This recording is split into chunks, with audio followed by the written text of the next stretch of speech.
পারতাম, ভাবতেও আমার গা গুলিয়ে উঠছে। এবার মিহি মাকে নিয়ে তার রুমে চলে গেল।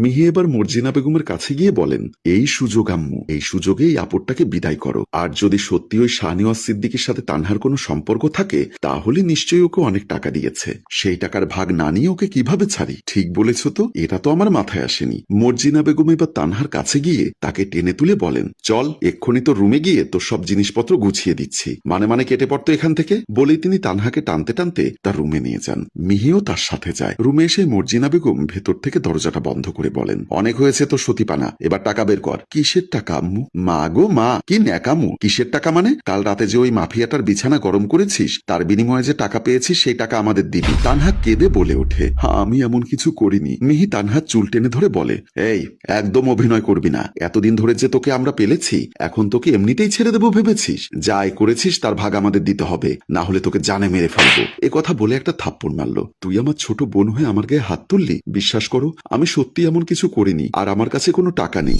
মর্জিনা বেগম বলেন, বুঝেছি, ভালোই ভালোই তুই মানবি না। মিহি আয় তো। বাহির থেকে আসার পরে রান্নাঘরে ঢুকেছিল, পুরো ঘর আমরা তন্ন তন্ন করে খুঁজবো, টাকা নিশ্চয়ই রান্নাঘরে কোথাও রেখেছে। এবার দুজন রান্নাঘরে চলে গেল, পুরো রান্নাঘর তন্ন তন্ন করে খুঁজছে, কিন্তু এক কানাকড়িও পায় না। মিহি ক্লান্ত হয়ে বলে, কিছুই তো পেলাম না। মর্জিনা বেগম এবার ক্ষিপ্ত বেগে আবার এগিয়ে যান তানহার দিকে। তানহার চুলের মুঠি ধরে বলেন, ভালোই ভালোই বল, কোথায় রেখেছিস টাকা? না হলে। বলেই তিনি তানহার কান থেকে সোনার দুল ও তার হাতে থাকা সোনার বালা খুলে নেন। তানহা অনুনয় স্বরে বলে, এগুলো আমার মায়ের শেষ চিহ্ন, এগুলো কেড়ে নিও না। কিন্তু নির্দয় মহিলার কানে কোনো কথা যায় না। তিনি এগুলো খুলে মিহির হাতে দিয়ে তানহাকে টানতে টানতে দরজায় এনে ঘাট ধাক্কা দিয়ে বের করে দেন। তানহা উঠে এসে মর্জিনা বেগমের পায়ের কাছে বসে পড়ে বলে, দয়া করে আমায় বের করে দিও না আম্মু, আমি কোথায় যাব এখন? আমার যে এই শহরে আর কোনো আপনজন নেই। যেই নাঙের বিছানা গরম করেছিস তার কাছেই যা, পারলে কিছু টাকা জোগাড় করে আনিস, না হলে এই বাড়িতে তোর আর কোনো ঠাঁই হবে না। বলেই তানহার মুখের উপর দরজা লাগিয়ে দেন তিনি। তানহা সেখানেই বসে কাঁদতে থাকে। কিছু সময় পর হঠাৎ মনে হলো,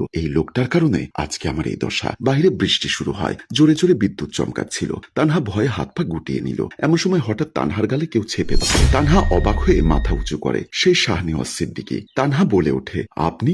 আপনার জন্য আজ আমার এই দশা। শাহনেওয়াজ গম্ভীর স্বরে বলে, সোজা আমার গাড়িতে উঠে বসো। আমাকে বাড়ি থেকে বের করেও আপনার শান্তি হয়নি, এবার কি জানে মারতে চান?